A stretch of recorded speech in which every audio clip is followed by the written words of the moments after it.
That is. Thank you. It is 6 p.m. and seeing that we have quorum, I will now call this meeting to order. Staff, could you please lead us in the pledge or give us a flag? We do so. Oh, there we go. I pledge allegiance to the flag of the United States of America and to the republic for which it stands, one nation, under God, indivisible, with liberty and justice for all.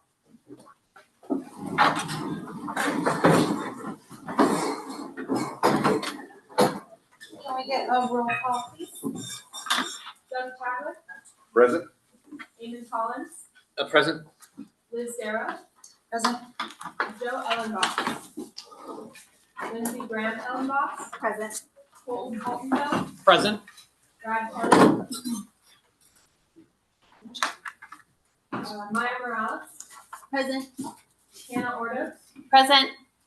Joel Fitzjordan, Present. Andrew Redding, Present. Jessica Venusta, Present. Rob Stump, Present. Jennifer Wright. Okay. I'd like to note that Commissioner Wright is excused today and Commissioner Muchler will be joining us shortly. And now we'll move on to the approval of the agenda. Are there any amendments to today's agenda? Seeing none, do we have any objection to approving by consensus? Does this sound worse? I feel like I should just, I don't know what's going on. That's really crackly. Oh, okay. Sounds like Commissioner Ellenboss will be joining us shortly as well. I'll just shout, because that was a lot. Thank you. Seeing no objection, all those in favor of approving the agendas, please say aye. Aye. Any opposed? Okay. We'll now move on to public comment. Do we have anyone signed up to speak?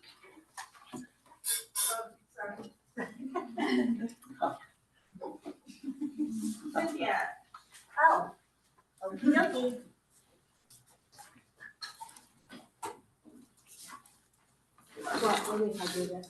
Is that okay? I talk loud. And first of all, I would like to thank the Charter Review Committee that you chose to driving here or from here as a nurse 20 years ago when I moved here. As I said, my daughter is your captain on your Kendall fire, and so is my son-in-law. My grandchildren are out there right now if you need them. I hope you don't tonight. But it means a lot to me because I think the Sumas, my friends in Sumas, I think they got forgotten. You know, you want to buy up their property. I'm so sorry about that. And my friends in Everson, I really am much more of a small town person. So don't forget them. When you're reviewing, I see you people are so responsible, engaging minds here in charge, but we can mitigate and do some flood adjudication on that river. I'm hoping you get very involved. It's one thing to snatch up their property, I said, and give them no hope. But you can't tell me that my people Israel cannot get a river flowing in a desert and you can't manage the Nooksack. That said about the Nooksack, it makes my heart broken for my farmer friends who now are having to go to court. The only person I don't see, actually I'm glad that lawyer, but lawyers are making a lot of money off of this and now they're being taken to court. It's a really scary thing kind of to get a summons at your front door, knock, knock, you're being sued. So you people have so much accountability and I've appreciated being here. I'm not blaming you for the ideology you have because if you don't know what the specter of communism is, how would you know what to do? If you aren't taught in a government school things that I learned, I'm 79, then I say to the people my age, what's happened to America? We have lost all sense of, for me, what happened, God got kicked out. How about being a loyal American? It's not a bad word. And the other thing I really need to tell you, there are safe things that you will be reviewing and making your decisions upon. One that it grieved me greatly as I go around this corner, I'll drive over South Pass, not to look at that marijuana grow, but if you can get housing, you can get a jail and keep people safe in your county. I have no idea where I am. here, 56 but you seconds. can get that jail built. I worked in departments of correction from maximum security prisons to jails to Watsu, and I was always a Christian nurse, so I would be telling people, well, now that you're a captive audience, guess who you got to talk to on your med pass? And so I was blessed to be talking about people that they can be forgiven no matter what they did. But just like the woman outside here, you walk past, and I spoke to the man. You probably don't even, maybe you didn't see her, but you know, they need something out here. She was obviously very, I will say, troubled. Rather, a flight of ideas all over the place, didn't even know where to get her, put her box. But they know her. She's transient. She has no place to go. So I would like the sheriff's department to stop catch and release. These people need a safe home, a mental institution, and a psychiatric hospital. I spent my life with my mother back and forth. It's not a bad place. I want to thank you. Thank you, I'm not a Cynthia. good person going into Bellingham, but you've all been generous with my point of view, and I really meant that. And you've got a great smile, so thank you. Thank you. Thank you. Angie Green. Hello. I would like to speak in favor of some form of ranked choice voting. With ranked choice, there would be more choices on the ballot, such that I would be more likely to find a candidate whose policies and ethics I agree with. Ranked choice voting would make voting simpler. No need to consider whether two like candidates are splitting the vote. No need to consider whether a candidate is viable. Just rank only the candidates that I like in the order that I like. If my first choice comes in last or drops out, my second choice would count. Thank you for your consideration. Thank you. I'd like to note for the record that Commissioner Ellenboss is now joining us. Do we have any other speakers signed up in person? Nicole Kinbrough. Hi, thank you commissioners and auditors if you are here today. I'm also speaking about ranked choice voting. My name is Nicole Tingval and I live in Bellingham. I'm a real estate broker and I'm the president of the Whatcom County Association of Realtors, which is a nonpartisan professional association. I first heard about ranked choice voting in 2016 during the election cycle, and the more I researched it, I was surprised to learn that only a few jurisdictions had used it because it seems like a no-brainer to me. According to Gallup, 43% of Americans identify as independents, myself included. Voter apathy is due to voters feeling like they don't really have a choice or their vote doesn't matter. It oftentimes feels like voting for the lesser of two evils. Ranked choice voting allows for voters to vote with their conscience when they support an independent or third-party candidate. Voter turnout will increase because we feel like we have a voice. If our first or second choice candidate doesn't win, perhaps our third choice will. Some people might vote R or D in the federal elections when constitutional issues are on the line. We've all heard of single issue voters. But on the local level, we may decide to vote the opposite. We may vote for local issues that are important to us. Ranked choice voting is gaining traction, fortunately, and it's already used in 2 states, Maine and Alaska, over 50 cities and counties in the United States, including Minneapolis and St. Paul, Minnesota, Santa Fe and Los Cruces, New Mexico, New York City, Boulder, Colorado, Benton County, Oregon, Cambridge, Massachusetts, and 12 cities in Utah, including Salt Lake. We have an opportunity in Whatcom County Charter to allow ranked choice voting. Let's not pass it up. Thank you. Thank you. Rosemary Van Beek. As usual.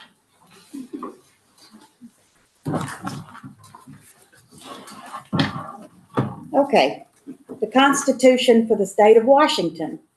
It was an interesting read. The first election was held according to section 2717, and the only people that could vote were white males over 21. The results of the election were they voted against women's suffrage, so women couldn't vote, but they voted for their whiskey. Things have changed over the years. You can register to vote on Vote WASP site by mail, in person, or when you get a Washington driver's license, or if you get an enhanced driver's license, you're automatically registered to vote. And since the 30-day residency is not required anymore, you can apparently just drive into the state of Washington, go up and vote. By what I've read, I don't know. Okay, here is the budget for Whatcom County. Also an interesting read. It's funny where all our money's going, but I'm working on it. Next is the information regarding the initiative that was not allowed to proceed in November. It seems odd, even though there was a substitute initiative proposed, neither one was allowed on the ballot. So all the people that signed the initiative were never allowed to vote on this initiative at all. And right last year, in the budget, it said that Whatcom County got $9,954,000 off that, and we were not allowed to vote again on it. It seems like a normal stance in this state that the voters' choices are not allowed to be heard, and if they're heard and it doesn't go the way some parties like, they just go to court and nullify it, which happened this past week on the gas thing. So what's the purpose of the initiative if it gets overturned after we voted on it with just a few months' time? I see on the agenda, there's a motion to approve the commissioners participate by Zoom. I don't know if this is what everybody's planning on doing all of a sudden or what. I know it is hard to get out to these places, but I think y'all are changing things, going back to other places. And I guess that's was a problem to me after watching the county council do this in an important meeting, like the one with the 11% tax increase we had. It did make me angry to see the ones voting for the increase that were behind a screen and not sitting up there watching the thousands of people that were there to complain about their taxes going up. Thank you. Cleveland Harris.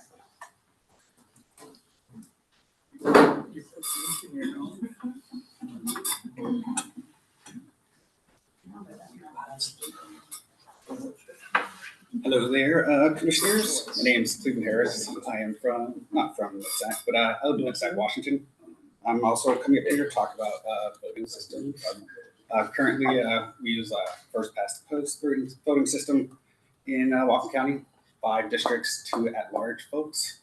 And I just don't believe that's truly representative of how our council should look.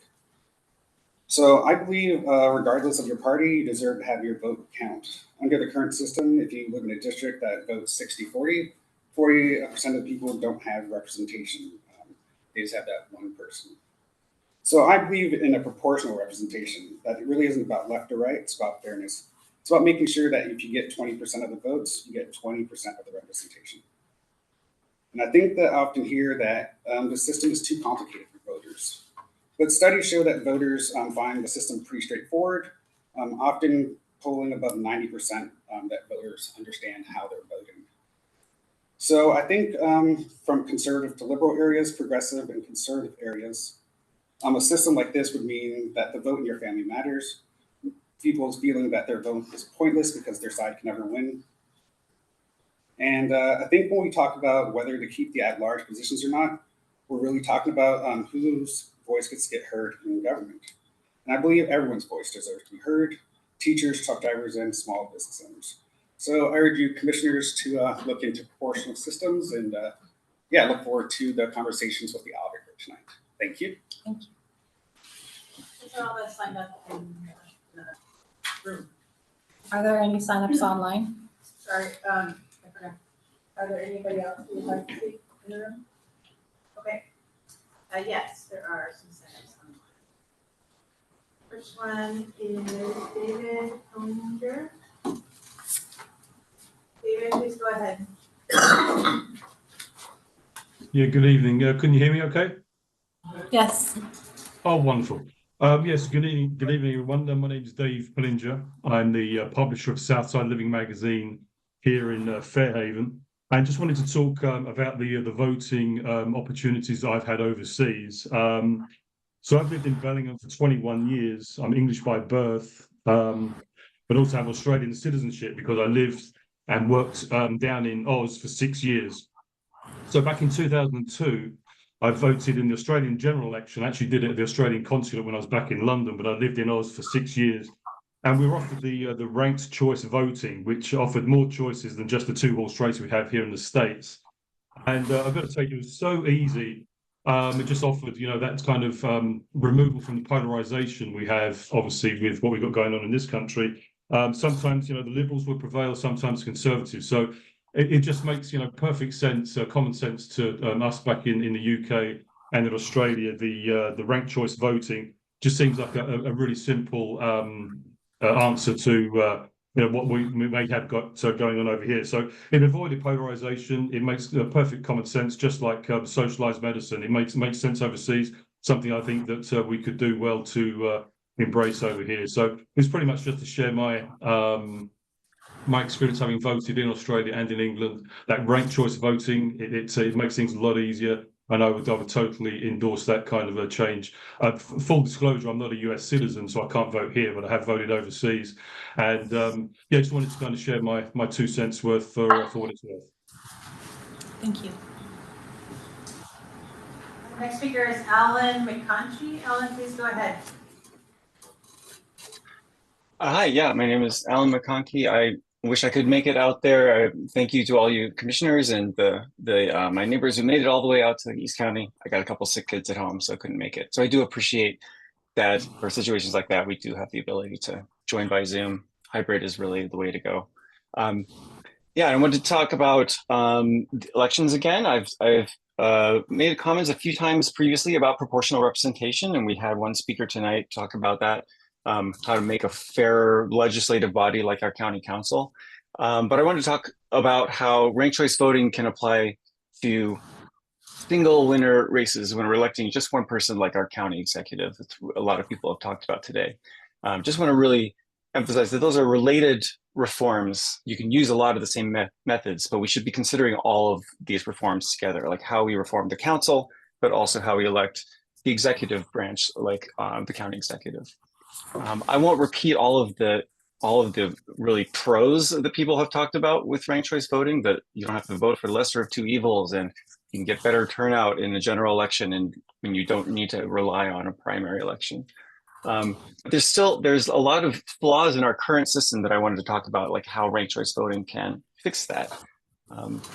Really, like when you think about people right now, when we vote for something like president, that lesser of 2 evils problem comes in. Like maybe I really wish I could vote for a libertarian or a Green Party or some centrist, and I'm just afraid that by doing that, I'll be either throwing away my vote or causing someone I don't like to win.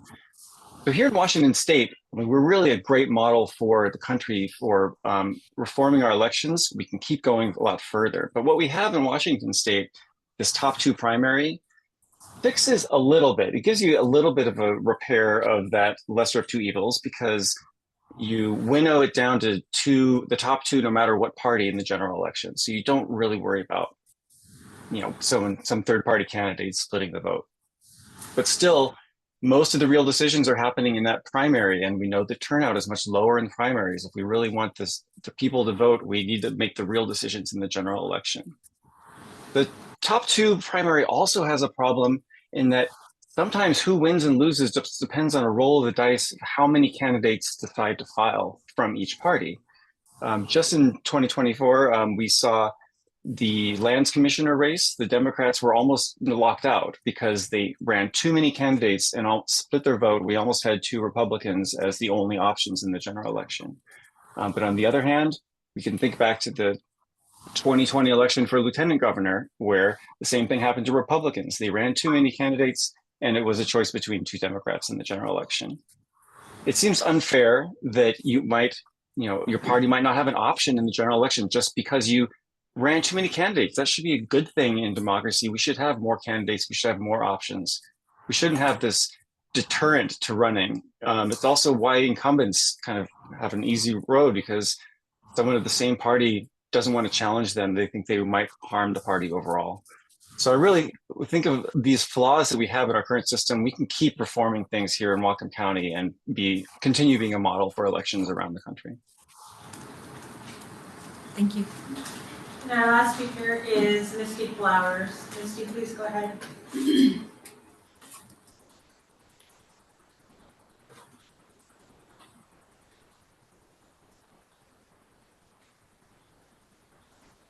Misty, it looks like you're muted.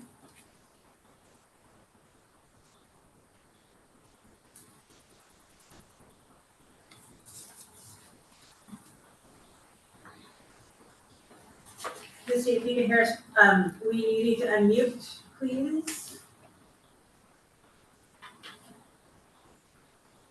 Like she may not be there. That's all the speakers we have. Is it too late for someone to speak? Go ahead. My name's Ellen Baker. I'll try to speak loudly so people can hear me. I didn't plan to speak, but here I am. As I listened to others, it struck me that I was someone who voted for the original charter. And one of the promises, I live in Glacier, by the way, I'm an elected official. I voted for the charter on the promise that Whatcom County would become, we would have more direct control, that the citizens would have more direct control. And over the years, and every 10 years I've followed the charter commissions. And what I've seen county government become is more complex and considerably less accountable. This is a real concern to me. There are multiple, I could name a few, there are multiple agencies, boards and commissions that are appointees. There are boards, for instance, you probably aren't familiar with the WTA. Do you have any idea who sits on the WTA or how much money they go through? It's really not addressed in the charter. There are organizations there's a watershed management board. Actually, it's not even a legal entity that runs through millions. They apply for grants from the Department of Interior and from other places, large masses of money making policy decisions. When these roles are not addressed at all, anybody have any idea who sits and I love libraries, no idea who sits on the library board. And that shows up on my tax bill. It is a tax, and county council may review it. My point is we have unelected people managing more and more money and making significant decisions that county council itself isn't aware of. I was a very close friend of Barbara Brenner, God rest her soul. She had no idea how many times I talked to Barbara and I said, do you have any idea what the Watershed Management Board is and how much money they have? Or the library, we've got a tax line. This is a structural problem. I look at the charter, I'm seeing a larger and larger share of government that is not government. If it is public business, if it is real public business and lives are affected by the policies and projects undertaken, the citizens should know about it. It's been a bone in my throat for 40 years. Thank you. Can we check in one more time on Misty Flowers? Is she back with us? Misty, are you there? Good evening. Can you hear me okay? Yes, thank you. Yeah, sorry about that. I was having a connection issue. Thank you all for being there tonight, and sorry I couldn't make it in person, but I just wanted to speak briefly on ranked choice voting. I know there's been a lot of support. People have been talking about that lately, but at the last meeting, there was a public commenter that talked about the reason they thought ranked choice voting is important is to help support minority voices. And I can tell you that I am definitely in the minority on the voices, and I absolutely disagree. Ranked choice voting is extremely confusing. Voters are already confused on most topics on the ballot, unless it's really like a presidential year and it's basic candidates that they're very well known. But voters need to be more educated, and ranked choice voting skews the vote and makes it extremely hard for any of us to know if who we got voted on would actually get in or not. So I think that it's a totally horrible idea, and I hope that you guys do not consider putting that on the ballot. And then I also want to talk briefly also about the at the last meeting, or I'm sorry,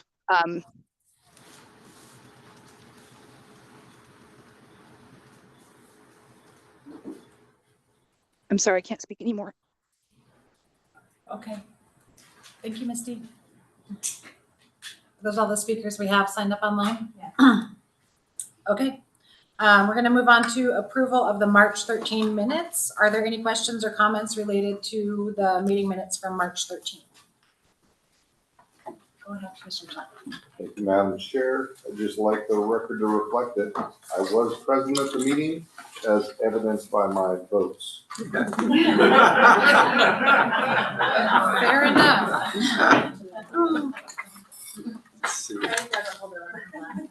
We will fix that and return to these next week.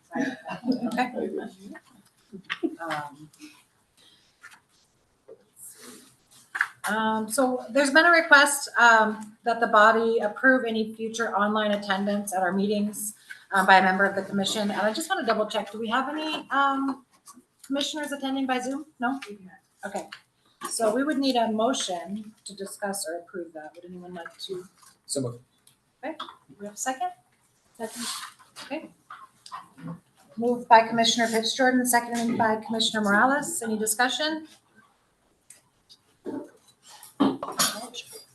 I will just speak to the motion a little bit and ask for a yes vote on it. As someone who travels for work pretty frequently and sometimes unexpectedly, I think it's really helpful to be able to participate over apologies. I think it would be helpful to be able to participate over online and via Zoom, and I think it's just from personal experience, it would be a good backup option. It's certainly not something that I would of course strive to be here in person, but as a last resort, if I get called down for some kind of commitment, then it would be helpful. Mr. Chapman? Madam Chair, just for the record, I think it is an option. I think it should be the exception to the rule and not, I think we've heard from the public at multiple meetings about accountability and representation and people being present. I think when you run for elected office, you owe it to the public to show up and be part of those discussions, but things do happen. People have medical situations, things come up, life happens. So I understand as an option so that a commissioner or another elected official could attend, but again, it should be the exception because again, the public that elected us for these positions expects us to be present, part of the conversation. So I would support it, but with that caveat that it be used infrequently. Any further discussion? Commissioner Ellenboss?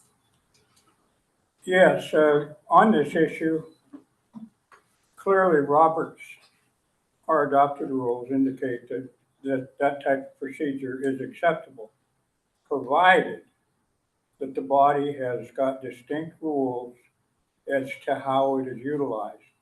Now, we've been pretty lax on testimony coming from public that aren't present. And you could argue that that's not overly important because all they are doing is making their presentation to us. But if we have a member performing away from us, the same as those of us that are here, the expectation is that we have adopted a rule by which we operate. And I don't think we've done that. In fact, I have yet to see that the county council has done that because we have asked them, what procedure they use. And specifically, and I just use this as an example, and none of these comments are relative to being opposed to doing it, but there needs to be a way that it's done. In other words, in this room, if one of our members were not here, we would all need to be able to see them just as we can see each other. We likewise need to have a means by which it is identifiable by each one of us that it is indeed them that are voting on an issue. And I don't know that that's been presented to us in any way, shape, or form to this point. All that leads to the fact that I think it's perfectly okay for us to adopt that as a procedure, provided that we have a written criteria that we have approved as to how they participate. Otherwise, once again, as you frequently hear me say, if we don't follow Robert's indications of how you undertake various activities, it is any action taken relative to that does not follow proper procedures is null and void. Understood, thank you. All right, would you like to propose an amendment to this motion? I would certainly be willing to work on that and bring that forth at the next meeting, but I've spent too much time today with county officials trying to get caught up with where we are and what they intend. So I'm not prepared tonight.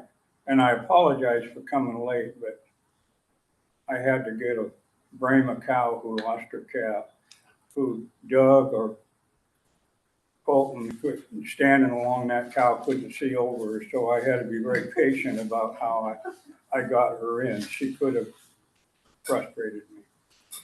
Sorry to hear that. I'd like to make a suggestion, if I may, that we have a motion to approve any future online attendance at our meetings by a member of the commission, provided written rules are agreed upon by the majority of the commission ahead of time.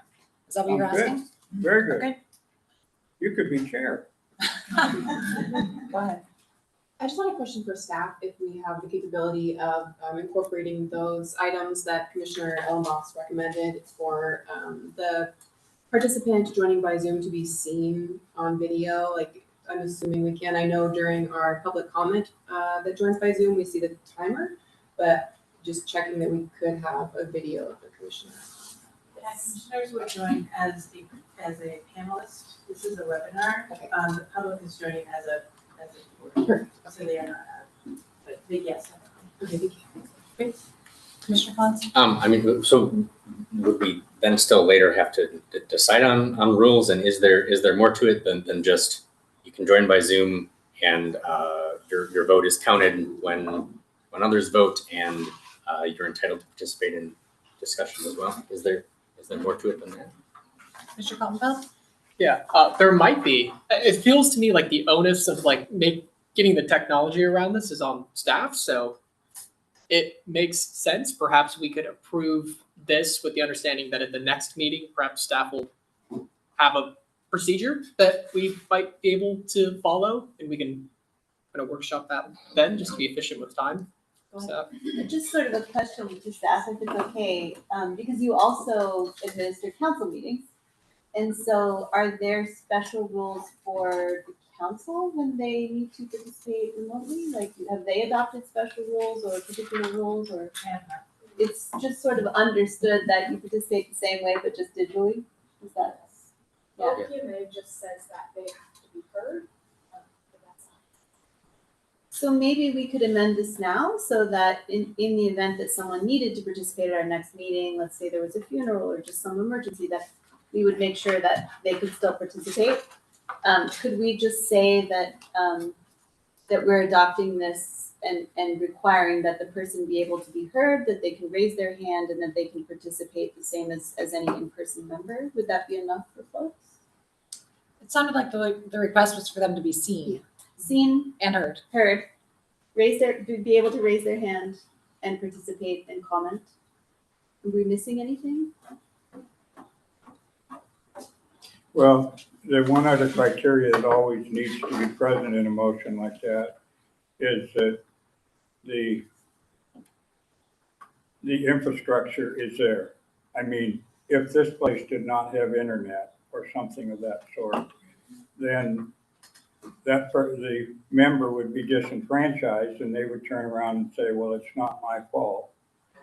So if you said the things that you said and then and then added to that, provided that necessary infrastructure is available to accommodate, which should address it. Got it, okay.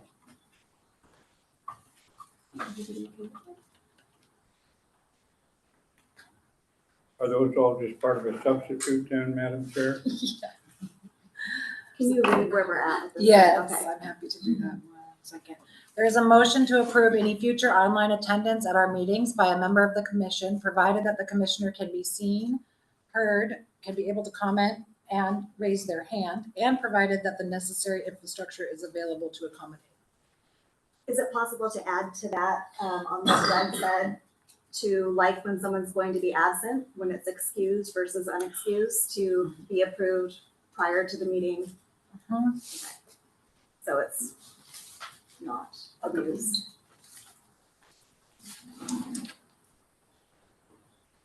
Participation on Zoom needs to be notified to the chair and staff ahead of time. Approved? You do that part? Is that what you? Welcome, Commissioner Muchler. Thank you. Okay.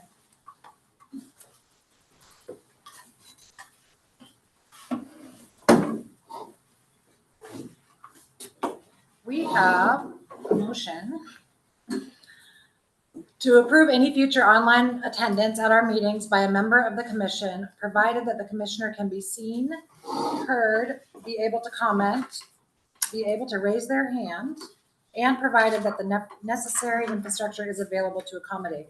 Participation on Zoom by commissioners needs to be approved by the chair ahead of time.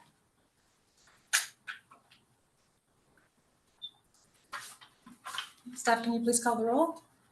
Brandon Collins, Yes. Liz Darrow, Yes. Joe Ellenboss, Yes. Lindsey Graham Ellenboss, Yes. Colton Coltonfeld, Yes. Brad Kelly, Maya Morales, Yes. John Muchler, Yes. Hannah Ordo, Yes.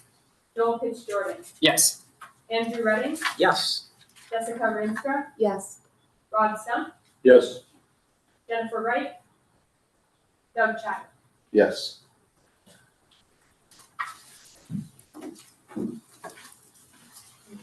That motion carries with 13 in favor and 2 excused.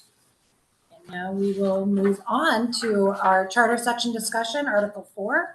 This is our deep dive into elections. We're joined by County Auditors Stacy and Amy, whose last name I cannot remember. Feel free to bring a chair if you'd like to sit while you present. From Sean.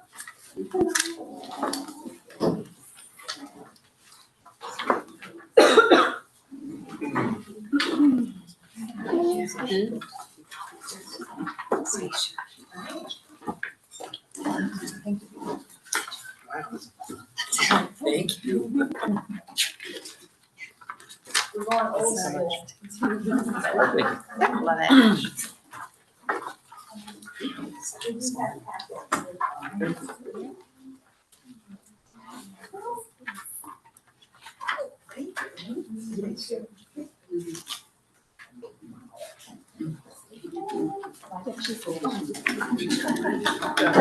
Delay of surgery. Be ready to deliver expectations. Madam Chair, can I comment that I once again want to thank the staff for working to accommodate this. So far tonight, I'm doing pretty good, although they gave me a new one unassembled. I had to ask Andrew if these were for my nose. I really wasn't sure, and it didn't have a battery, and I had it all turned up and had it in front of my ears when I turned it on. So I got a static bump, but it doesn't seem to work. So if anybody talks too quietly, I may need to get some help with it. You know, it's amazing that a guy my age can get through life and then has a simple little apparatus like this, and I need my grandkids to make it work. Thanks for that. Do you want to hand that off to someone who can work on getting it functional for you? Well, I'll wait until Stacy gets finished. I think she's gonna talk loud enough, I'll be able to hear her. I'm gonna try. Yeah.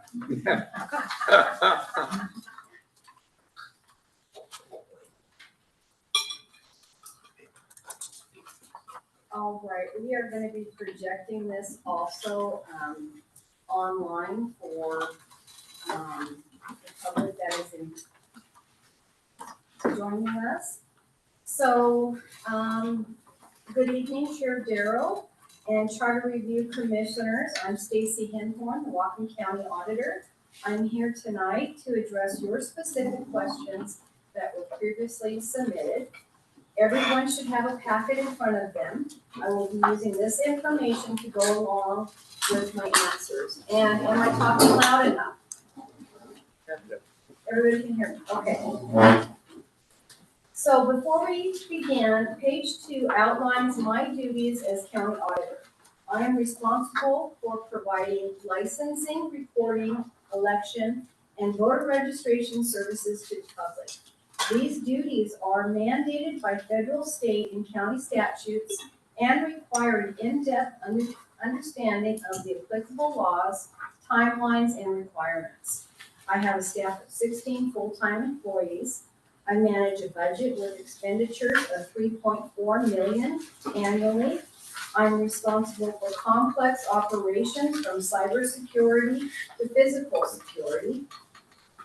I oversee numerous tasks, including managing over 30 contracts, 21 permanent ballot box locations, producing a local voters pamphlet, community outreach, and more. So on page 3, I will now begin addressing your questions. We were asked to provide the number of registered voters by county council district. There are 175,600 registered voters in Whatcom County as of February 6, 2025. This includes 8,700 inactive voters and over 166,900 active voters. An inactive voter is registered but will not receive a ballot in the mail until they update or contact us. An active voter is mailed a ballot, 20 days before each election. A voter will go from active to inactive status when we receive mail returned undeliverable. The total for each county council district is listed along with the unincorporated and incorporated totals. If a residential address is located outside the city limit, it will be listed as unincorporated Whatcom County. There are 7 cities in Whatcom County: Bellingham, Blaine, Everson, Ferndale, Linden, Nooksack, and Sumas. In total, 101,483 voters live within a city limit, while 74,117 live in unincorporated Whatcom County.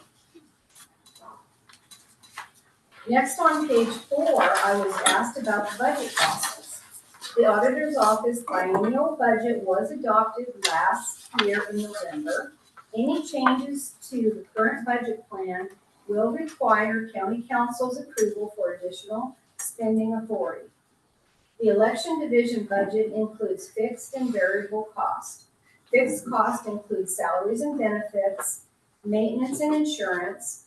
Variable costs include ballot printing, assembly, postage, extra help, local voters pamphlet, and advertising.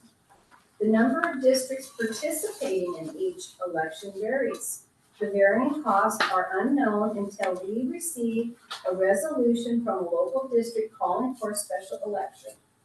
Special elections can be held in February, April, and can occur in conjunction with a primary or general election. The entire cost of administering an election is billed to each district that participates in the election, whether it is a candidate contest or a measure on the ballot. I will provide billing information later in the packet. On page 5, I'll address the cost of ballot printing. Printing a ballot packet includes cost for envelopes, ballot page printing, mailing services, and postage. The costs for these items are listed in the chart for the countywide elections held in 2023 and 2024. The average cost for ballot page printing is $85,297. We contract with K&H Election Services for complete database to delivery service, including laser addressing, inkjet addressing, folding, tabbing, and intelligent inserting. Current cost per piece is listed. Printing a one-page double-sided ballot costs 33 cents. If we ever have a two-page double-sided ballot, the cost would be 66 cents. Projecting costs for elections in 2025 is challenging. There was no special election in February. The special election in April will include one school district.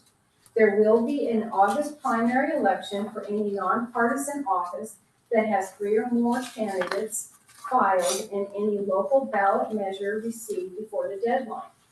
There will be a general election in November, which includes 115 offices and any local ballot measures that are submitted before the deadline. We are on to page 6, where I'll address the current cost of printing and mailing the local voters pamphlet, abbreviated LVP.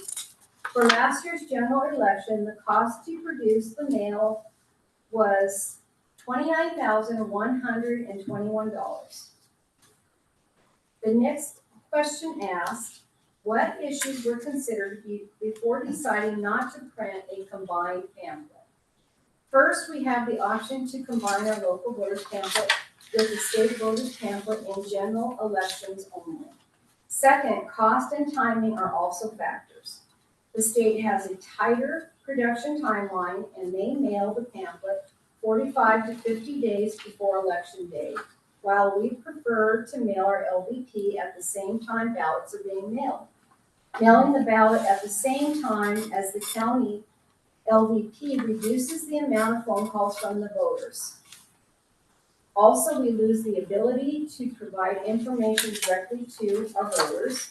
And lastly, the cost to combine with the state is more. The last time we combined with the state was in 2021, and the LVP cost was $96,471. Next, I would like to provide the commission with the election billing information from the August primary election in 2023. The invoice on page 7 shows the allocated cost for each district.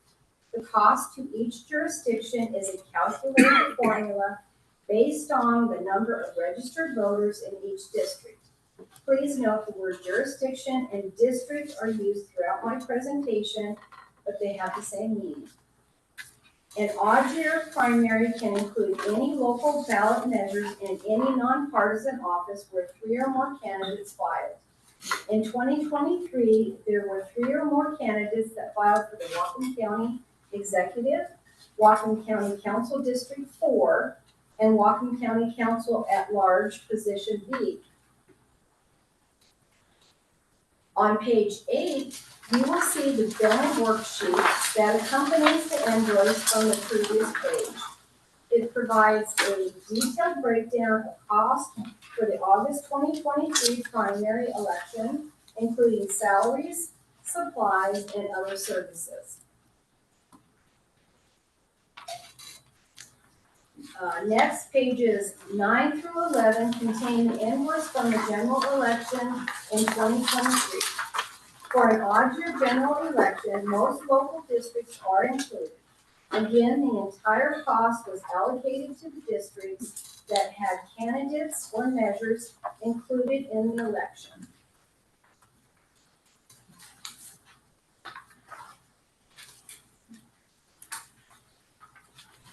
The worksheet for the general election in 2023 is on page 12. Additional invoices and worksheets from elections in 2024 are on pages 32 through 37.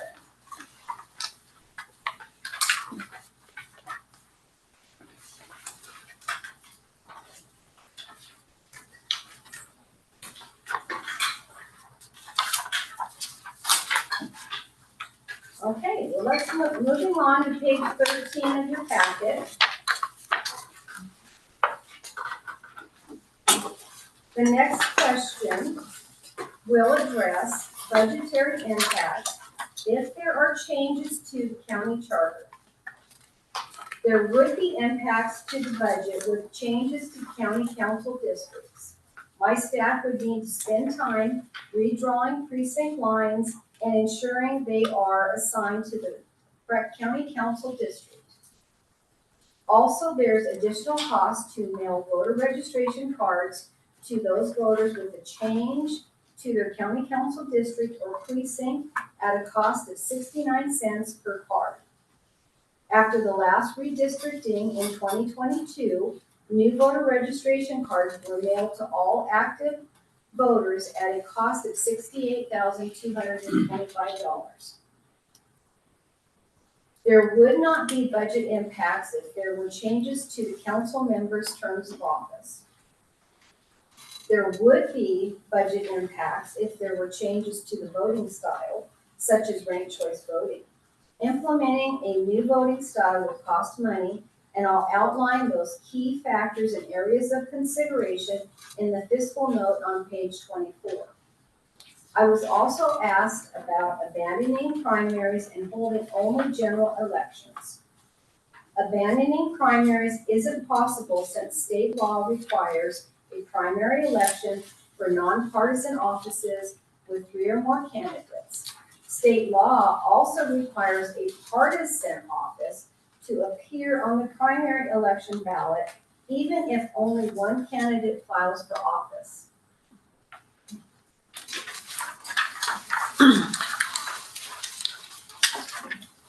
Next, I was asked to provide significant investments to the auditor's office election process. There's been many enhancements to the election equipment, process, and software in the last 5 years. Most significantly was the Rundeck Agilis envelope sorter in 2020 because it streamlined the intake of ballot return envelopes. We also purchased imprinters, a new scanner, and servers for the voting system. All of these items listed on page 14 were purchased with grant funds. Next on page 15, I was asked about systems used in the election process.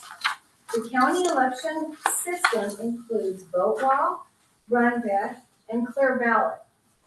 VoteLaw is our voter registration and election management system used by every county in the state of Washington. All voter registration records are maintained in this database, along with office and incumbent information, address points, and precincts. An export from VoteLaw is uploaded to our voting system, which populates information to lay out the ballot before each election. The Rundeck Election Services is the vendor for our mail sorting equipment. For those of you who have been on a tour, you know that the sorter is used in the first steps of ballot processing, including the ability to take a photo of the ballot return envelope signature to allow full-time staff to verify signatures. The sorter is not the voting system, nor is it connected to the voting system. Clear Ballot is the vendor for our voting system. The software system is called Clear Vote and has 3 distinct components: design, access, and count. Clear Design is used for ballot creation, layout, and design. Once the ballot faces are created, proved, and finalized, the export files from design are used to program Clear Access and Clear Count. Clear Access also allows voters to mark and print their ballot using a device in our office that will offer audio and visual assistance. Clear Count is used for scanning, adjudicating, and reporting results. On page 16, the question was asked by this commission is why did Whatcom County choose the current voting system? A voting system is used for ballot layout, casting and counting votes, reporting results, and maintaining an audit trail. It can also be referred to as a tabulation system, but for this presentation, we will call it the voting system. There are 4 voting system vendors certified in the state of Washington. They are Clear Ballot, Dominion, ES&S, and HART. The auditor's office began researching other voting systems in 2017 to replace the optical scan voting system. After analyzing functionality and costs, and with support from the county executive and a Citizens Elect Advisory Committee, which is short, the acronym is CEAC, Clear Ballot was chosen and implemented in 2018. Functionality ratings from the research conducted in 2017 are listed in the chart to the left, and cost comparisons are below. Since installation, we are very satisfied with their product, services, and functionality. Clear Ballot is used by 18 of the 39 counties in Washington state, including King, Pierce, Snohomish, and Spokane.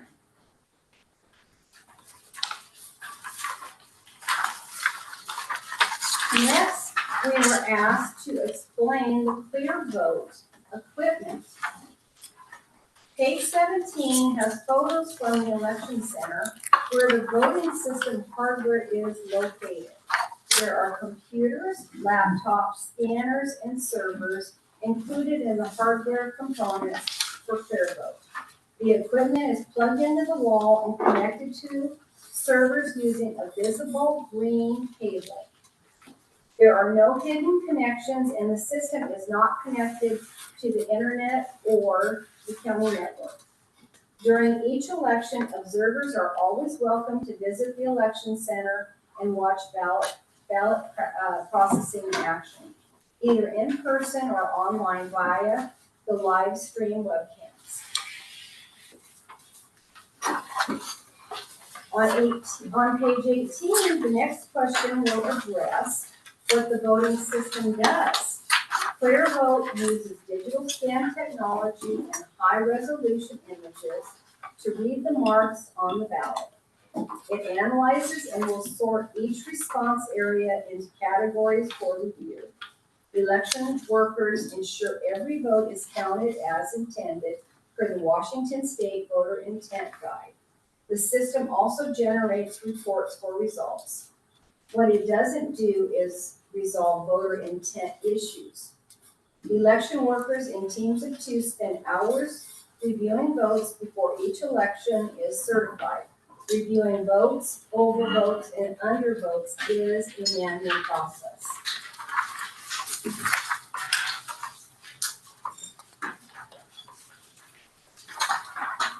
Next, on page 19, we were asked about ballot layout using Clear Vote. When a ballot is designed, we must consider applicable laws and current vendor restrictions as listed on this page. Included here are the many factors for ballot layout and design. For each election, ballot styles are generated based on the districts included, pages 26 through 31. Or see pages 26 through 31 for the complete list of offices open for election each year. We manage 256 offices amongst the 59 districts with elected officials. On page 20, the next question asks, what are the ballot design advantages or disadvantages? The things we consider are legibility and readability, paper size restrictions, is additional postage needed, paper length longer than 20 inches would require a new print vendor, larger paper requires multiple folds. This can have an effect on the runback agilist sorter, and also add staff time flattening the paper before scanning. Larger paper may have more rips, tears, and portions of the page returned. Larger paper takes longer to scan and may require different storage bags and boxes. Multiple page ballots would require additional tracking and time processing.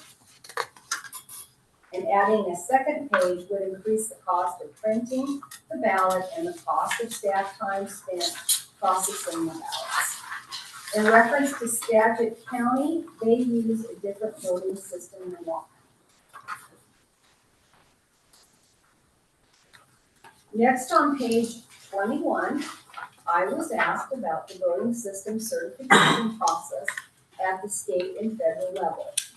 In order to conduct federal or state elections, the voting system is required to be certified by the Election Assistance Commission, EAC, and Washington's Secretary of State's office.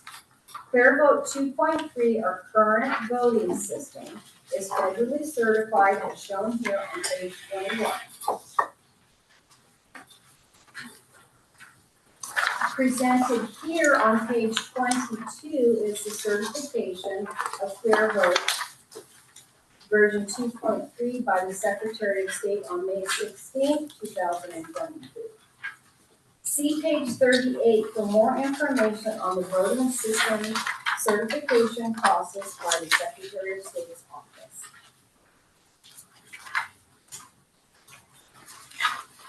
On page 23, the last question was, what are some of the outstanding questions, including policy and legal changes, I have as auditor regarding any proposed changes to county elections, such as ranked choice voting? Administering elections is technical and complex. The minimum cost to implement RCV is $256,000, but the actual and ongoing cost will be much higher. There are process and procedure considerations when planning for ranked choice voting. Pre and post-election audit procedures, hand counting, voter intent rules, voter education, and outreach strategies. Ballot layout, how many rankings will be allowed, and the timing of the results are just a few things to think about. If voters were to approve adopting RCV, we'd have to wait until ClearVote version 2.5 is certified. Version 2.5, which includes the RCV module, is currently being tested at the EAC. After EAC, then version 2.5 would need to be certified by Washington Secretary of State's office. As the county auditor, I would not install a voting system that is not certified. On page 24, we compiled a fiscal note for ranked choice voting containing key factors and areas of concern. As a member of WSACA, the Washington State Association of County Auditors, there are many questions regarding ranked choice voting process and procedures. Keep in mind, ranked choice voting isn't just a software upgrade, it's a software upgrade and a new way of voting to elect officials.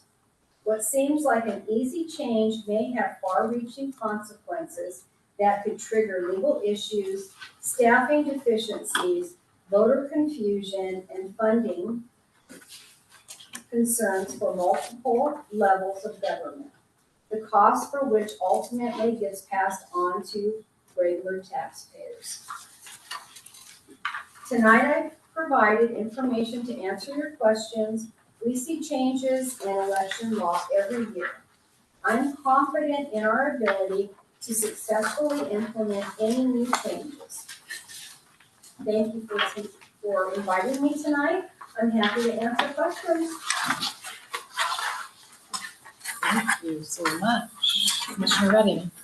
Yes, I have a question for you about relative to something that's coming up, and I want to have the answer first so that I'm well informed. With the voter guide, how much space is normally allotted to, say, county council candidates on a page? Do they get the whole page, the half page? What is the usual spacing? You're talking about the local voters. Correct. pamphlet. Yeah.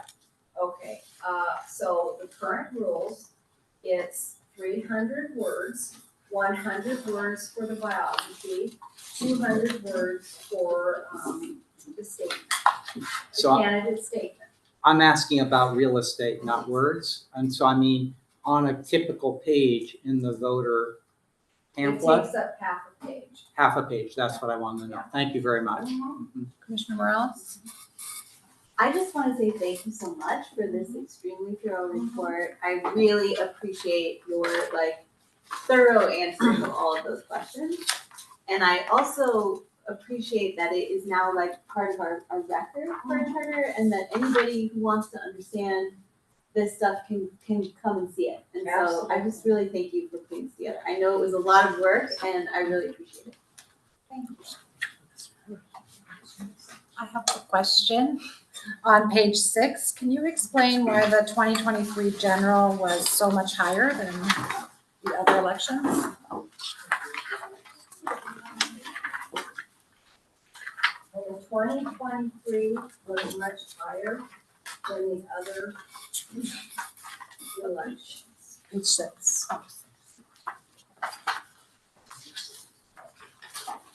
I was probably. Page 6. Page 6. Is the question for the LVP? Yeah, on Yeah. page 6, sorry. There is more candidates. Oh, I see. Yeah, more pages. Got it. Commissioner Ellenboss had a hand up. Yes, I do. I too thank you for this information. On the most part, it's too much information for me. But, and as you undoubtedly know, there was a time, even though I'm not auditor material, that I filed for and ran against the county auditor, because at that point, Whatcom County was the most written up county year after year by the state auditor as it relates to election issues. And so I have some old knowledge as it relates to that. So when I look at this, I just wanted to have a couple of follow-up questions. On page 7, when you talk about the invoice for election costs, when you have various entities there, is that all borne by the county fund, or are elections, for instance, school board elections, school district elections, are those billed to the school district? And so that money is recovered. So of these, on that page, on page 7, what items, or what is the category to decide whether or not it is an item that is billed and recovered by the county? And what does the county pay out of the general fund?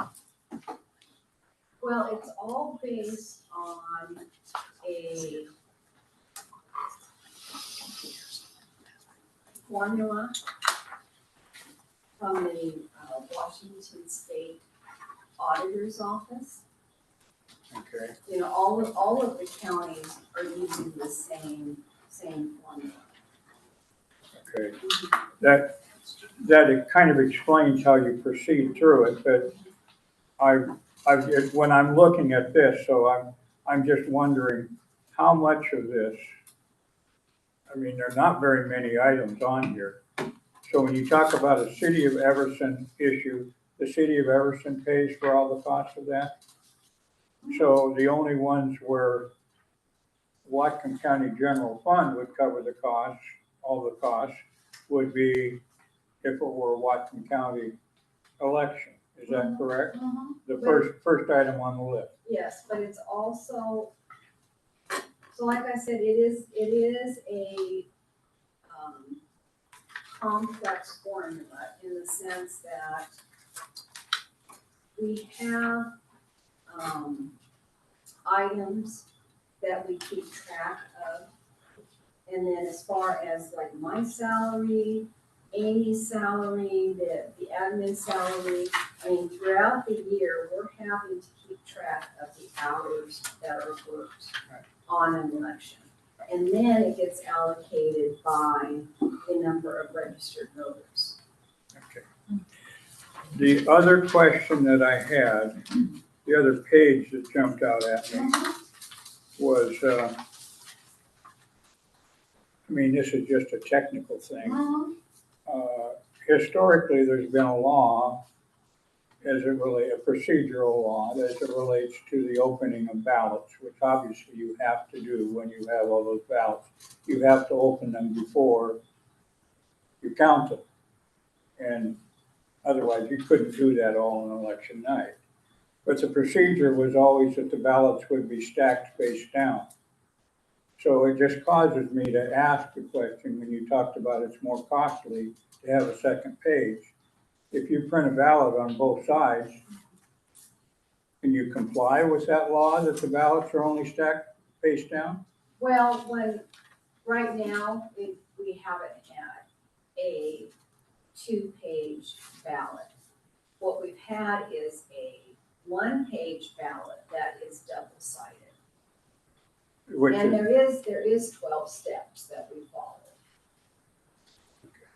Commissioner Collins? None of this is combative. I just, there's curiosity on my part to know. I would encourage you to come and Thank you for your answer. take a Thank you, Madam tour Chair. of the election center. Thank you so much for your detailed presentation. I now have several questions from how detailed that was. Can you, and I realize like these are, these might be more technical than you like have on hand, but if there's any way your office could get us these answers, that'd be great. I'm curious if you could speak to it all. How does voter participation in primaries and in general in Whatcom County compare to participation in the general?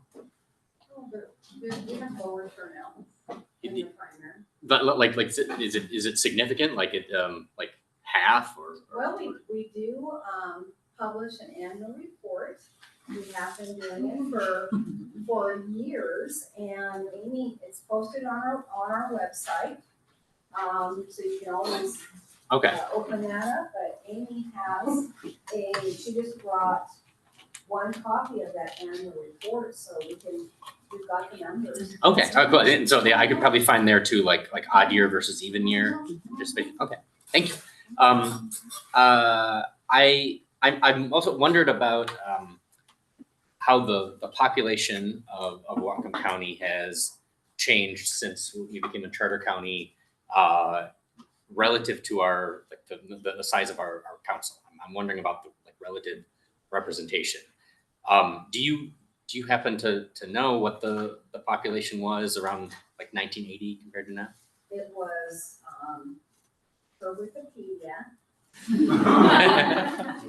In 1980, it was 106,701. We've got estimated right now for 2023, it's 231,000. So A little more than double. Yeah. And the size of the council in 1980? It's been the same. It's been 7. Okay. Thank you so much. Thank you.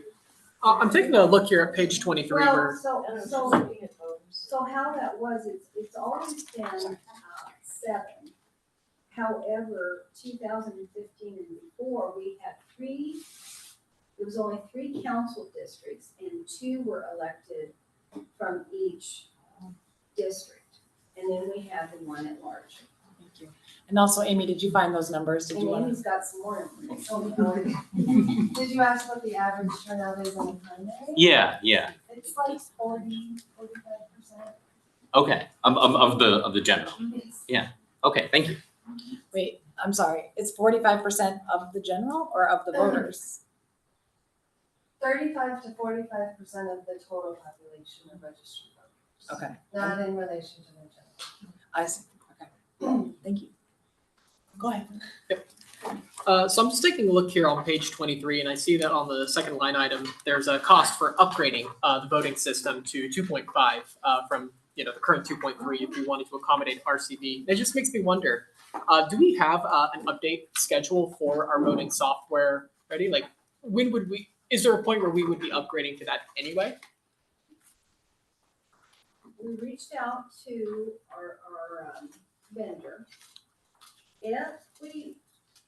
When 2.5 becomes available, we get it for free.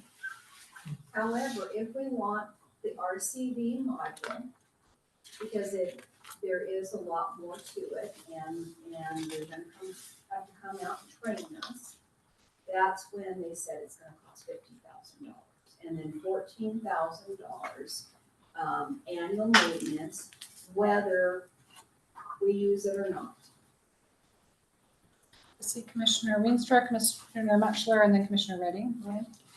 Thank you so very much for being here. I'll just echo everyone else. This is phenomenal, and I'm actually really grateful to have this package to give to people. I have a few questions. I'm going to try and keep it down to two. What do you believe is the biggest barrier to voter accessibility in Whatcom County? Well, it couldn't be any more accessible. We mail the ballot to everybody that is an active voter in Whatcom County. So not any kind of glaring barriers that you're seeing. And then I know in some places they do utilize RCB for active duty military members who are serving overseas. Does Whatcom County participate in that? Not RCB, but yes, we do mail all of our overseas ballots are mailed out 45 days before election day versus everybody else is 20 days before election day. So if there's a runoff, then they won't have a chance then to participate in that? What do you mean by runoff? Well, I was trying to understand when it's been utilized before, and again, just my very new look at this. There are many places that utilize ranked choice voting ballots for active duty military members. So if there is a runoff, that they have another choice picked so that they're able to participate in that as well instead of having a vote discount. Okay, We don't that's have not any, used. we don't have ranked choice voting in Washington. Okay. State. Commissioner Mutchler. Not only do you provide return envelopes, you put a stamp on each of those envelopes.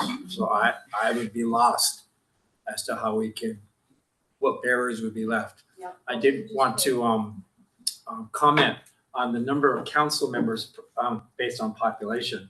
There are 32, I think, counties that do not have home rule, and I think they're allowed only 3 commissioners. I think that's the code in the state. So there are lots of counties that run on 3, like most of them, 32. And I don't know what the other charters do. We do 7. I think King County does quite a bit more. But there's not necessarily a relationship between the number of council members and the population. Again, it's fixed at 3 for 32 of the counties. Commissioner Redding.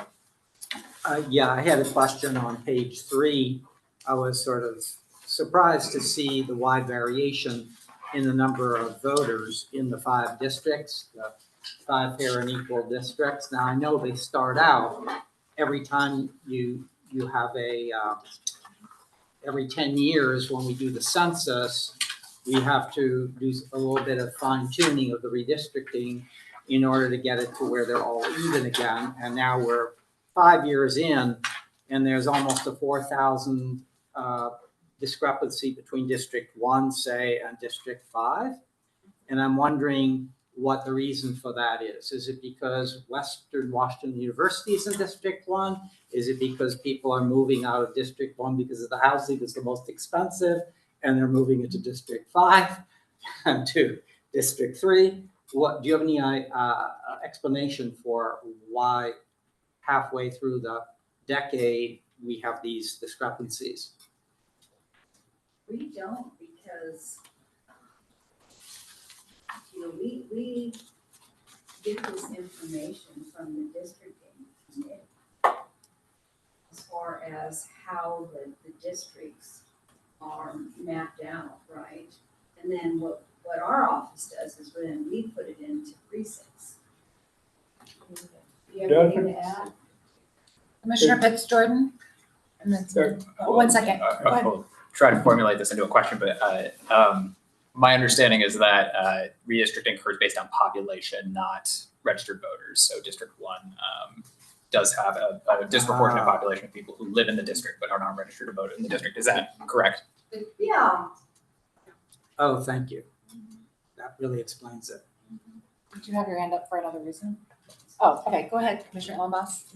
Well, I just was gonna postulate that perhaps those numbers change because I believe they're set based on the census, which takes place every 10 years. And haven't I heard something recently how even though we're not close to another census, you are in the position of redrawing some precinct lines at this point? That's not the case? There is no activity as it relates to Well, that? we're also, we always are having to adjust precinct lines due to, annexations that occur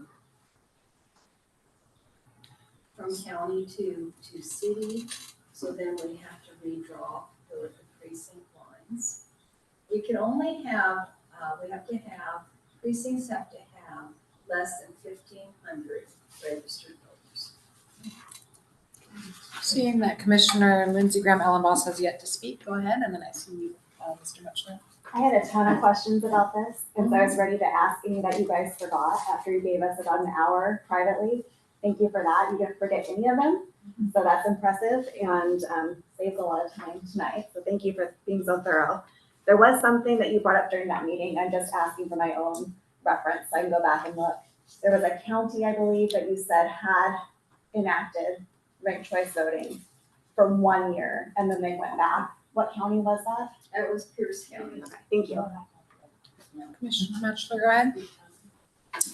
I'm on page 3 again about the size of the 5 districts. I am confident that Ferndale District, which is District 5, was not the largest one 10 years ago. But Ferndale has been very intentional about its pro-housing philosophy, and I think we are the fastest growing city in the county. And so that's probably why, until we redo it, we're going to be on top and probably even grow faster. So it's a pro-housing community, and that's what you're seeing here.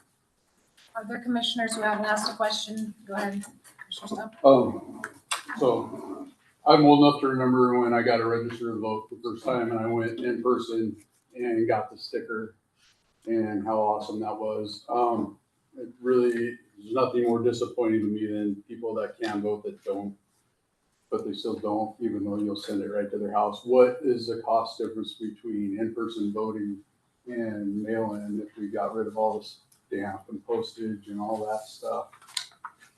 Just out of curiosity, it's an unfair question because I should have sent this in to you, but I'm a slow thinker. I just thought of it, so. Is it cheaper to vote in person? Well, no, because we'd have to buy all that equipment again. Okay. I think we were figuring it out, it'd be like $20 million. Oh, wow. Commissioner, oh, sorry. Thank you. Commissioner Fitzgerald, go ahead. Thank you, Madam Chair. Very quick, hopefully very quick question. For page 23 on the RCV costs and considerations, what was the position classification for the FTE that you were assuming? It would be A clerk 3. that's the lowest position that we have in our office. Go ahead, Commissioner Cullen. I don't expect you would have this information on hand, but you can tell me if this even is something that you have somewhere in your files. Do you have, as you were talking about, like the relative, the lengths of ballots? Do you have any data on like the drop off rate as people go, like a longer ballot, the race that's at the end? Oh, this percentage of voters just skips that one altogether. Is that something that's in your annual report that I should go find? It's in the precinct canvassing report, and isn't that on our website? Yes. Yes, it's on our website, past elections, you can take a look. Okay, precinct canvassing. Okay, thank you. In the interest of time, would either of the commissioners who haven't asked a question yet like to ask a question? That was the answer. Well, looks like Commissioner Morales. Did you have your, sorry? Oh, no. No? Okay. German. Maybe this might not be a necessary question, I'm not sure, but on page 18, where you're explaining how the clear vote system works, and you kind of mention what it does do and what it doesn't do, and you use the words overvote and undervote, and for something that it doesn't do, and I just wonder if anyone else would love that defined a little bit. I'm not sure I understand that in that context.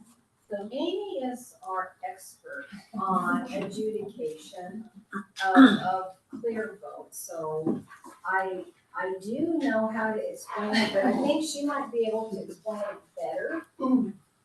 So we review every contest or question, every election, and we look, an undervote is where there are no votes at all. So we look at the images of every single ballot, with every single bubble, to make sure there isn't a mark inside that response area. Otherwise, it's counted as an undervote, which does not count. An overvote is where they choose 2 or 3 or more and don't make any corrections. So the system will put those into a category of overvoted contests or questions, and we go in and see, is there a correction made?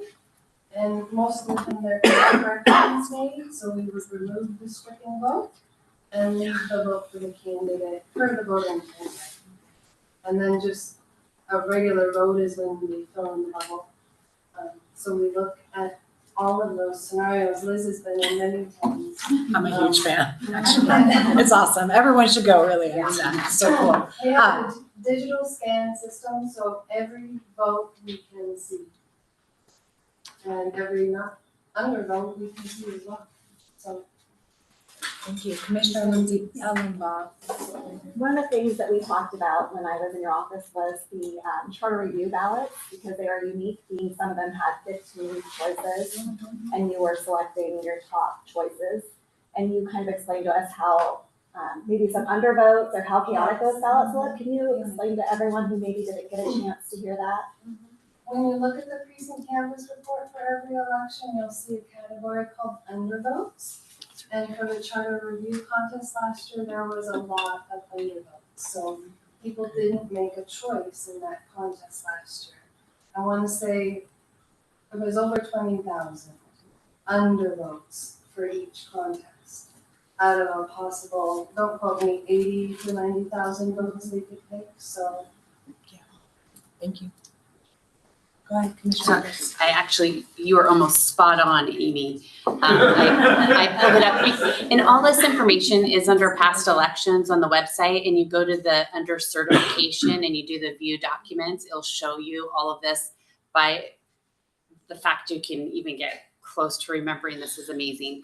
But when I'm looking through the charter review, they're all over 20,000 undervotes.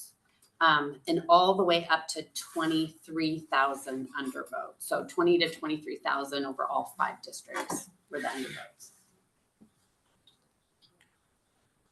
Again, I want to just sincerely thank you both for coming all the way out here and the amazing work that you do. I know there are some people present who have questions. If you have time to stick around for our break. And speaking of our break, Commissioner Morales has made cookies. So thank you so much. And someone else brought coffee. Who brought, Kit Holman brought coffee for us. So we will be refreshed. We will return here. This is math now. It's 7:28. So 7:43. Let's make it 7:45. We need the and I was ready, like an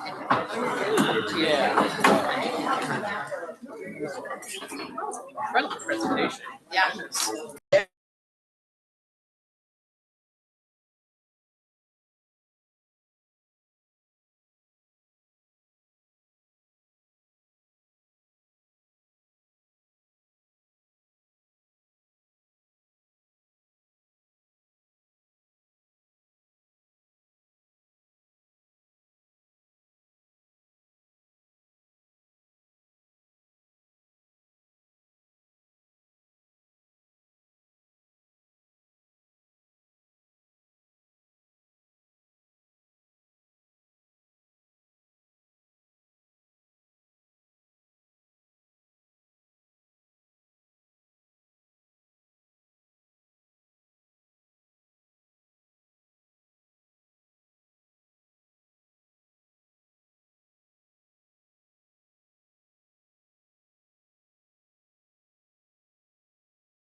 That issue on the agenda about the meeting location.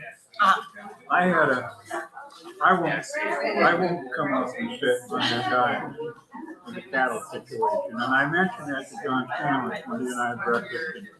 I said, who do you suggest we talk to? He said, staff are the people to talk to. He said, they're the ones that arrange on a regular basis the garden room, for instance, is constantly available. You reminded me, thank you, because I was gonna ask them, that's where you met last time, and it worked out well. Yeah. So I'll ask them after this. But the thing is, it's not like it's abnormal. I mean, Paul Sadhu said to me, oh no, he goes, that's not available. It's where the IT gets stuff and so on. Well, contrary to that, if we were to ask staff, they probably said there are at least 8 to 10 meetings in there per week. We've got our drainage district. Yeah. I'll follow up on that. Thank you for the reminder. And it would be nice if we could do that for both of them. And besides for that, he said, we were talking about other locations with the planning commission, the county farm on the corner of Northwest and Smith Road. I'm sorry, you know. The planning commission would table if you need around. I was doing better than I am. There's any number of places. I don't usually do it. I was like, it has to be good. Maybe not quite, but they've been encouraged to not be held. I didn't plan on Because generally they're pretty good. They feel like nice. Yeah. This guy be kind of worth. Thank you for that. I promise I will follow up on that. It's gonna go in, unless, if there's really like only 10 minutes after that, we think, like. I mean, I think it's gonna move pretty quick. Okay, all right, maybe I'll pause. Apologies, all, it is 7:48 and we are calling this meeting back to order. Let's see, find out where we're at here. Okay, we are moving on now to old business. We have an amendment for discussion, amendment proposal number 2. From Commissioner Mutchler to increase the voters pamphlet word count for charter review candidates. And I forgot to mention this earlier, I apologize, but we do have public comment opportunity prior to each amendment proposal vote. Can you hear me now, Rosemary? Okay, we have opportunity for public comment. Has anyone signed up to speak for this amendment? We do have one online speaker, Cindy Brewer. Cindy, you're on your device, so I'm not recording you to allow to speak, but I'm gonna unmute both of you and go ahead, please. Okay, can you hear me okay? Yes. Yes. Hey, it's a miracle, it worked.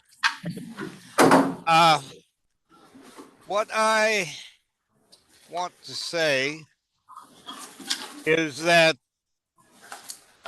it may seem to a lot of people who haven't run for this office like it doesn't make any difference how many words you get. But all the commissioners here know that if you're limited in the words you get, that's the only thing that the voters are going to see. The rest of those people are running in a primary election. Half of them will be gone. And we need, or I shouldn't say we, the candidates need to have as much to say about their reasons for running for the office and what they believe as the people running for the primary. Because that's the only thing the voters are going to see. And they're going to think and do, I've talked to a lot of them, that, my goodness, this must not be a very important office because they don't say as much about it. So I'm in favor of this. And I know that the auditor talked about there might be a little bit more cost incurred because we're going to use a little more of that real estate. But I think it's well worth doing. And I urge you all to get it on the ballot. Thank you. Thank you, Sandy. And I did see a hand, Mr. Westerfield. Go ahead. Two things. First of all, I want you all to know that according to the GPS system in my $60,000 Toyota Tundra, you're all in the wrong place. You're supposed to be 5.2 miles that way. So I'm gonna buy a Ford next time, okay? Secondly, I also support the amendment. I think that if I could have had more than 100 words to explain my illustrious, extensive career in public service, I would have made it on that board. Thank you. Thank you. Do we have anyone else here who wishes to speak regarding Amendment 2? Seeing none, Commissioner Mutchler, would you like to speak to your amendment? Thank you. This is not political BS, but I really value each of the 15 commissioners and what each of them have brought to the discussion. You know, maybe I vote differently than you do, but there's been some substance to stuff here. I've had the privilege to have done this once before. Felt like it was very meaningful. Joe has been on the last 17 charter commissioners review. And we do it because it's important. And I tend to think it's as important as the mayor Sumas or a Blaine city council member or a Mount Baker school district school board member or the Whatcom assessor or the local cemetery district commissioner or the Birch Bay Park and Recreation district commissioner and things like that. And they're permitted 3 times the amount of words, I think they all are, that we are. So I'm just asking that it's equal. And I think that number one, it elevates the significance and importance of what we do, which we all, I think, believe it's important. We're making big changes if the voters approve these changes that we're going to bring to them. But it also honors the voters with an opportunity to study a bit more. Honestly, for me, I'm in politics a lot. I've been on about every 2 years I'm on for something. And so my name's out there. I don't need this. I don't need to fill out the pamphlet because I just have the benefit of having a name that's been around of it. But for new people, how do you explain your values, your background, your experiences, your priorities in 100 words? It's hard to do. So when I get a chance, I'm going to make a motion that we adopt this amendment and send it to voters, which basically bring parity of this office with the other offices. And that's kind of all I have to say on it. I think it speaks to itself. I think this is your chance. Do you want to restate your motion? Yeah, I'll make it as a motion. I move that we send to the voters in November a charter amendment which says this would be a new section in section 8 after 11 would be 812. And it's on page 19 of your packet. Candidates for the commission shall be permitted the same number of words in the county voters guide as other candidates running for municipal or county office. I make that motion now and await a second. Second. Discussion. Madam Chair, Commissioner Ellenboss, go ahead. the fact that it goes in a new section causes me to wonder, and maybe since Stacy is still here, she could make a response to this. We're looking for uniformity in other parts of the charter. I'm wondering if it might be easier just to establish a maximum number of words for any candidate that ends up deserving to have commentary, as opposed to creating a new section, and it just becomes a uniform situation.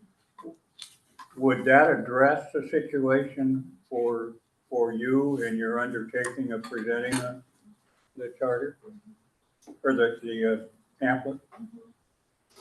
Well, my comment is the auditor adopts the administrative rules for the local voters pamphlet for RCW. So the word limit used for charter review candidates was identical to the administrative rules set by Auditor Adelstein 11 years ago. And I was a new auditor, elected in 24, and I had no indication that this word limit was inadequate. So we based that decision on what was used prior. So understanding this, reviewing the amendment before you right now, I can state that this is something that I can just put into the administrative rules and create a policy in the office that charter review candidates for this commission would have the same word count as anybody else. Or just in the form of question, could it just say that all candidates will have the same number of words? Absolutely, absolutely. Commissioner Mutchler and then Commissioner Ellenboss. Stacey, there's no criticism of what the auditors have done over the last few years, not at all. It's just something that piqued my attention, having had to fill out both templates, the 300 word. I go, this is getting kind of hard to do. And so why can't it be the same? I would much prefer that it's enshrined in the charter. It has no number to say 300 or 500, 200. It just says the same amount, because a future auditor, not as sensitive to the commission, could change it. I'm not comfortable with that. I would prefer that it's just kept the same. And I see no downside that I could think of doing this and put it in the charter. It's not in a new section of the charter, it's just another paragraph in the same section, being with how charter commissioners are elected. I don't care where it's placed, but it seems most logical to make it as paragraph 812, which follows other descriptions and how the charter review is elected and things like that. So. Thank you, Commissioner Ellenboss. Is that accurate, Stacey, that all other positions, cemetery district, whatever, ditch district, have 300 words? It is. And we have 50 candidates, I think, around 50 for the districts that we had, and we elected 15. What kind of cost implications do you think we're looking at by tripling the space that we're taking? The cost, we did calculate it.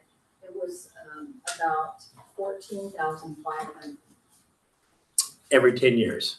Yes, and it's allocated to all of the districts as a cost. I got a question for Stacey. Does that cost include putting it on the ballot, making an amendment versus just you changing it?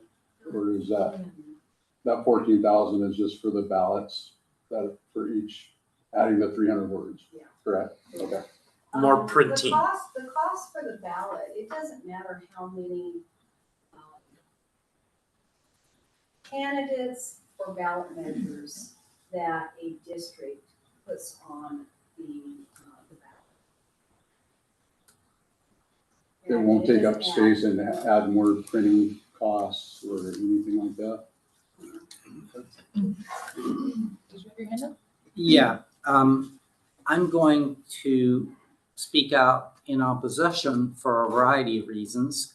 One of which is that I'm not sure that having 50 times, okay, according to the real estate that's involved on that 50 candidates would mean roughly 25 pages devoted just to County Charter Review Commission. That's an awful lot of stuff for voters to go through. I'm not sure that we get that much benefit from that. It's kind of like when you give speeches, more is not always better. And in fact, being able to be concise is often an advantage in terms of getting people to actually read stuff and not get turned off by it. In addition to that, as I've said in previous cases, I'm not sure we want to load the ballot with charter review proposals this year that are specific to the Charter Review Commission itself. I'm not sure those are the highest priority, certainly not as far as I'm concerned. It would be the things that affect everybody in a bigger way. And I have a lot of trust as well in the auditor to use that discretionary capability here and the auditor has indicated interest in doing so. So I just don't see the necessity of it. Commissioner Morales.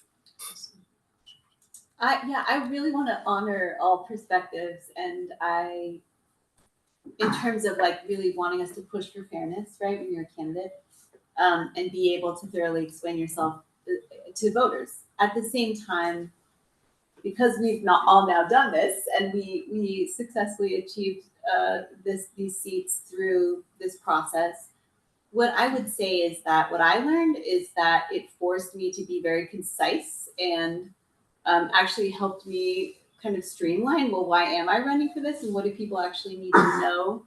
I will admit it was a challenge to siphon things down and try to figure out how to explain myself in brief. At the same time, I worry about this extra cost. I would rather see once every 10 years this kind of a budget item actually go to funding the charter itself than to the ballot printing. I also do worry about the accessibility issue of having voters wade through even more pages, particularly given that voter drop off, particularly given the undervote that we are now clear occurred across every single district for the charter in particular. I also did hear from people who forgot to vote or didn't vote in this race because they were a little bit overwhelmed because it was a general election and there was so much on the ballot and they were stressed out and they saw the charter races and they were like, I'm so sorry, I actually didn't vote in that one because I just had other stuff to focus on. So I worry that, 25 pages of candidates is going to be way too much. I'll leave it there. Sorry, Jim. That's okay. Commissioner Muchler. Thank you, commissioners. And just to remind, I think Stacy said about $14,000. That's once every 10 years. So that, trust me, is pickles in the budget these days. I mean, even if that was a yearly amount, that's still pickles. The other thing is you're not having to study 50 candidates. You study 8 to 10 candidates.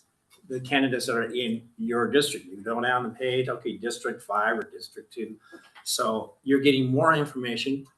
You don't have to read it, but it's there for you. And I think it's more fair to the voters to give them a bit more information about the people they're voting for. So, Commissioner Collins.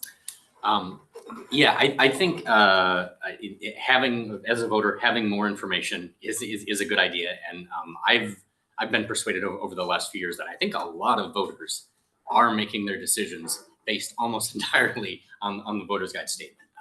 I think being forced to be concise is a helpful kind of editing skill.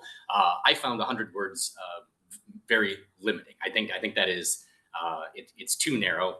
I don't think you can really represent yourself fully.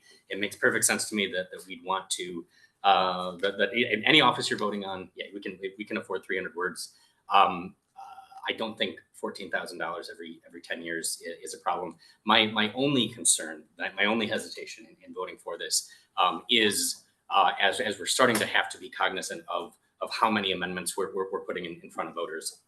So I guess I'm left with a question that I don't know, and our attorney isn't here. I don't know if anyone can answer, but this would be a no-brainer to me if it were one of part of one amendment that we're asking voters to vote on that is lumped in with like several things related to the Charter Review Commission. And my understanding is that a single amendment that's kind of on a topic, like here are changes we're making to the things related to the election of Charter Review Commissioners, that you could still hit multiple sections. That would be a no-brainer to me as a standalone amendment. Thinking about one of what I hope isn't too many that we're putting in front of voters, I don't know how I would vote. Commissioner Ellenboss. I think for a couple of reasons, I'm not likely to vote yes for this. Mostly being what Stacy said, that she can just change it. It was basically just something that was put in there. I don't think we need to, for better, bog the voter down with this when we could take care of it. In addition to that it's vague enough to say similar to other positions.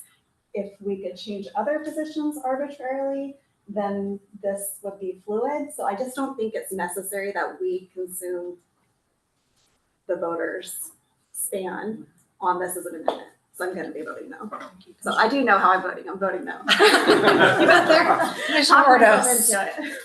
So I came into this particular one undecided because I wanted to hear, I think the concern for me was the cost. because I think I'm very sensitive right now in our current climate about things that have costs to our taxpayers. And the cost isn't significant. It is every 10 years. So that kind of satisfied that portion for me in allowing some more flexibility and being able to write about yourself as a candidate. As a candidate, if you say 300, 100, I'll figure it out. I'll make it work. That's part of the role of when you run for things. You work within the boundaries and you can make it happen. I think what has me now is that if it's something that can be changed without having to go to the voters, I know that there's probably some questions, well, then maybe somebody else can come back and change it. Well, I think the reason why it's probably 100 is that no one's come and asked, can we get can we get that increase? No one has cared enough to ask until now. So thank you, Commissioner Muchler, for bringing it up and providing this opportunity for it to get done without having to bring it to the vote. So for that, that's I feel like it's a win-win for me to support you doing something like that rather than putting it on the ballot. Commissioner Chadwick and then Commissioner Muchler. Thank you, Madam Chair. I appreciate Commissioner Muchler bringing this forward in the interest of equity and informing the voters. I think that's important. I also appreciate some of the comments about not trying to overload voters, and it kind of gets lost in translation. But as Commissioner Muchler pointed out, they're only going to be looking at that for their district. So again, I appreciate you bringing that forward, but I also trust our elected officials and our auditors, our treasurers, our assessors to do their jobs and make the right decisions. So with that said, and we've had this discussion on other amendments about, I don't know that this is putting forward to the public this coming general election that we should have too many for them to decide on. So I will be voting no on this. Commissioner Muchler, go ahead. This will be my last statement because I'm head counting here quickly. A comment about a crowded ballot. We had 10 amendment propositions 10 years ago. With the supermajority required of this commission, we will be fortunate if we have 3 or 4 if we do that. So we're not going to have a crowded ballot. And also thinking in terms of applying for a job, how many of our resumes are 100 words? Applying for a position, it's usually quite a bit more. So anyway, I'm mentally counting votes, so I'm not going to waste the commission's time. Go ahead, Commissioner Allen. Yes, Madam Chair, fellow commissioners, being the loquacious individual that I am, I take pride in the fact that I only used 83 words. But I sat here trying to think that most everybody's input on this is valuable. And I would suggest that we accomplish this maybe in a simple matter by substituting the words, shall the word limit. And this is kind of predicated on the information that Stacy has given us as to how they handled it. So here would be my motion, the substitute motion that reads, shall the word limit for all candidates in the voter's pamphlet be the same?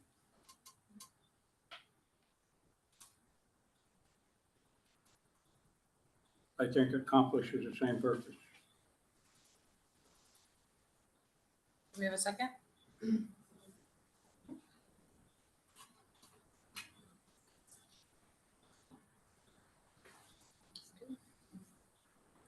So now we're going to go back to our original motion. Oh, did that fail for lack of a second? There was no second that I saw. Please correct me if I'm wrong. Okay. The original motion to update section 8 of the charter so that all candidates for office have an equal number of words in the voter pamphlet. We have a motion and a second and quite a bit of discussion. What, Madam Chair? Something to consider. I've been, our attorney is sick and online, and I've been texting with him. There's a question about whether we need to specify exactly where this goes in the charter for this to be an amendment that can move forward. And so Muchler's Commissioner Muchler's proposal had two places, and I was gonna say suggest one. The elections folks are saying probably if we're gonna make the change that, that Commissioner Ellenbach suggested, it doesn't maybe belong in the charter review, text. It might make sense, so Yep. perhaps we hold in order to figure out with Ellen and the elections folks where it actually goes, if that's acceptable. Or we can approve it and then come back with it more specific. We can bring up, it's in 3.52, where it states that the, Sorry about it basically says auditor shall publish and distribute a local voters pamphlet for all primary and general elections. Maybe there we say all candidate statements shall have the same. And answer the question, but there, she's saying that nobody even seconded it, so my proposal, but what you're saying is very valid as to where it should go, because that is the duty of the county auditor. Mr. Fitzgerald? Thank you, Madam Chair. Is it okay if I ask a question of council? It's okay with me. I guess through text. So my primary question, so I heard the auditor mention that the state law delegates the authority to the auditor to set the word count. My understanding of home rule is that would that not preempt this charter from being able to specify a word count, as that authority is already delegated under state law? It's a great question for Kellen. I don't know if he's able to come online or text me the answer. Okay. I'm not willing to offer my opinion. I think because the charter can prescribe the duties of the auditor, that the charter can make these sort of limitations on what the auditor can do as far as the administrative rules. Because in the end of the day, the auditor's powers and duties come out of the charter and I think are subordinate to it. And even though the state law gives it discretion, I think home rule allows the charter to alter that and prescribe specific rules. Yeah, Madam Chair, it was ingrained in us in the writing of the original charter that the reason for that portion of the state law was so that counties could opt out of control by the state only for a different form of government, as long as it did not conflict with mandates of the state law. That's a layman's paraphrase of what the regulations are as it relates to. And that's, of course, classic example, initiative and referendum, which we have the right for, splitting of the powers, which we have the right for, those type of things. I don't think anything is being discussed here is in conflict with state law. Commissioner Muchler, you have gone back on your word. That would be your last word. Go ahead. Well, I think, and our attorney's online and he will tell me if I misheard him, but when we were discussing modifying the titles of the assessor and the auditor, and also making nonpartisan the prosecutor, he indicated because we are a charter county, we can do those things because those three offices proceed from the charter. And so whether it's right or wrong to do, it's not an argument. I say we have the authority to do those things through here, and the voters can make those changes.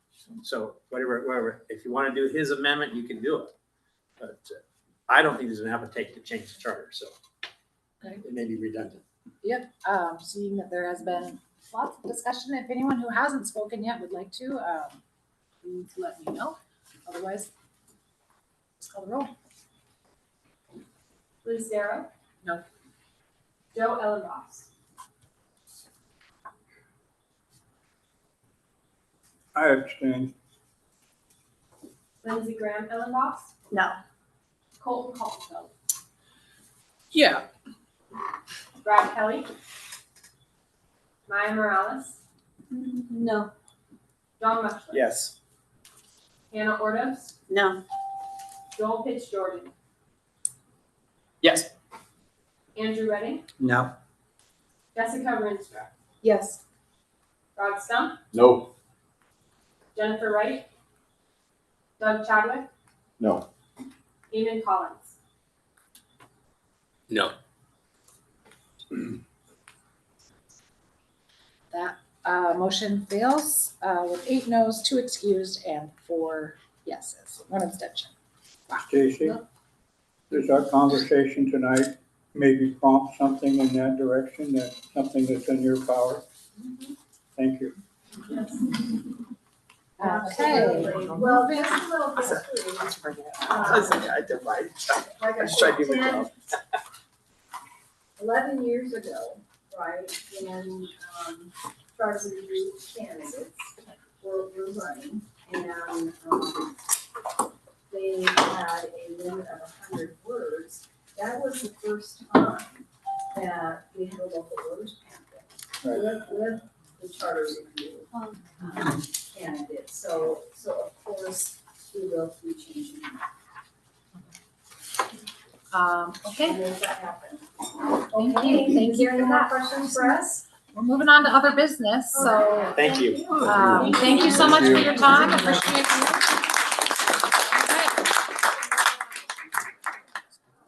Okay. Commissioner Collins is excused from the rest of the meeting. Have a safe trip. Thank you. Are there any other items from commissioners? Okay. Seeing none. Our next meeting is a special meeting on Monday, April 7th at 6 p.m. That's Commissioner Morales. Am I too late? No, go ahead. I did want to just let everyone know that I will be amending my proposed amendment number 11. And I will just, I'll just be cutting out half. I'll just be having the proposal to strike one phrase instead of also amending the section about salary commission. So I'm just gonna simplify it to just be striking one clause. And we'll be and able I'll to give you that amendment as soon as I can to Kristen so she can send it out. So prior just- to our meeting on the 7th. 1 second, Commissioner Ellenboss. That meeting is scheduled for Whatcom County Courthouse. We do have a request from a commissioner to follow up on the garden room availability at the county building, so just want to flag that for staff. Also, there's that building on Pacific Street where boards and commissions, and I guess it's a city building, but anyway, there are some other options. It's been noted that the county chamber setup is a little uncomfortable for 15 people. Did you have one other thing? Well, I just wanted to make a point that Maya announcing that she's modifying this is not a problem from my perspective because it's a committee of the whole, not necessarily a regular meeting in which we'll be making a decision.